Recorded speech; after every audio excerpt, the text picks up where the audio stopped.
At first, they resisted. Each pang of hunger was met with resolve. This is for them. This is for amends. But hunger has a voice of its own, and it spoke with growing insistence. It reminded them of the rich, salted meats just within reach, their scent mingling with the bitter cold. "Just a little," it whispered, "enough to see you through the night. There's plenty left. They'll still be grateful for the rest." And so they gave in. A strip of meat here, a piece of salmon there, rationed with trembling hands and whispered promises to themselves. "This is the last. Tomorrow I will find a way forward." But the storm endured, and the hunger did too. Slowly, shame began to seep into the cracks of their resolve, growing with each strip of meat pulled from the sack. The offerings they had worked so hard to gather dwindled, piece by piece, until one day they looked down and saw only scraps.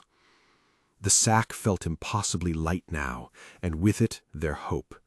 What had once been a symbol of their resolve had become a hollow reminder of failure. They imagined arriving at the village empty-handed, their story of the storm an excuse that no one would believe. Instead of amends, they would be a burden, another mouth to feed in a season where every scrap mattered. They saw the scorn in the faces of those who had already lost too much. They imagined the weight of their judgment, the whispered conversations around the fire, the grudging pity in every glance. They would offer me shelter, of course, they thought bitterly, even if it meant sharing what little they have left, even if it meant enduring my presence through another long winter. The shame was unbearable, and yet the hunger persisted. The storm pressed on, unyielding, as if mocking every choice. The scraps became smaller, the deprivation more profound.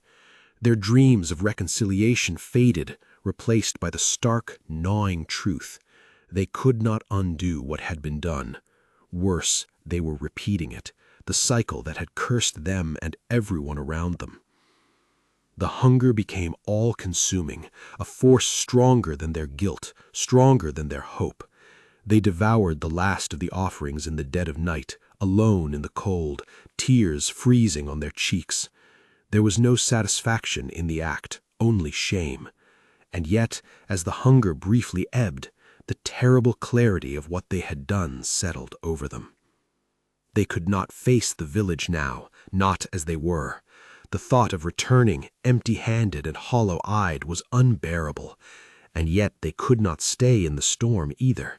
They were trapped between the twin forces of guilt and hunger, each feeding the other in an endless loop.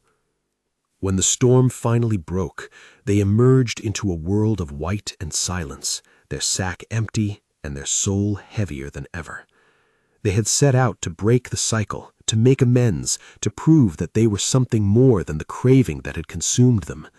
Instead, they found themselves back at the beginning, once again carrying the weight of their shame and the knowledge of what they had done.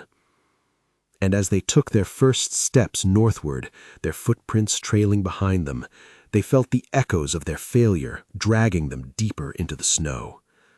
They told themselves they would try again one day, another spring, another journey. But deep down, they knew the cycle had them in their grip once more, and the path to healing seemed farther away than ever. Hunger had a way of eroding even the strongest resolve. It began as a faint, persistent ache, easy enough to ignore when their mind was set on something greater. But over time, it grew louder, more insistent, clawing at their thoughts until there was room for nothing else. It was hunger that tipped them over the edge, hunger that blurred the line between need and desire, between survival and selfishness. At first, they denied it. They clung to their shame like a shield, reminding themselves of the faces of those they had wronged, the families they had shattered. But shame, too, could only hold for so long. It whispered in their ear, telling them that they had already failed, that there was no point in holding out now. You've already eaten the meat. You've already broken your promise to yourself. What's one more step down the path you're already on?